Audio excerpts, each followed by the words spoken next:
বুকের ব্যথাটা বেড়েছে কদিন যাবৎ, তবুও কাজ ছেড়ে থাকার উপায় নেই। ছোট ছেলেটার কঠিন অসুখ সারাতে প্রয়োজন কারি কারি টাকা। তাই ঈদের দিন ভোর হওয়ার অনেক আগেই সিটি কর্পোরেশনের পরিচ্ছন্নতা কার্যক্রমে ব্যস্ত সত্তরোর্ধ্ব ফাতেমা বেগম।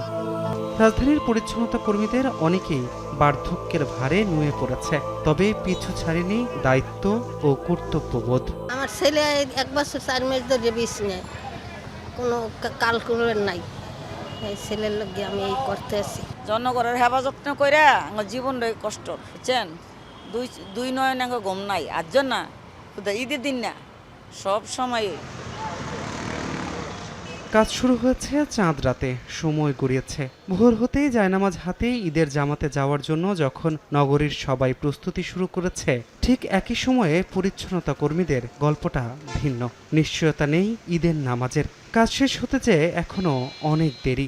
নামাজ বাগে জুড়ে না, জামাতের সাথে পড়তে পারি না। এই ঈদের সময় দেশবাসীর জন্য আমাদের এই ঈদের আনন্দ বিসর্জন দেওয়া। নামাজ তো পাইতে পারি, নাও পাইতে পারি, এটার কোনো ইয়ে নাই। হ্যাঁ, কিন্তু তখন তো কাজ তো আমাদের করতেই হবে। কষ্ট আছে পরিবার পরিজন ছেড়ে ঈদ উদযাপনের আক্ষেপ, তবুও এই মানুষগুলোর চোখে মুখে আছে এক প্রশান্তির হাসি।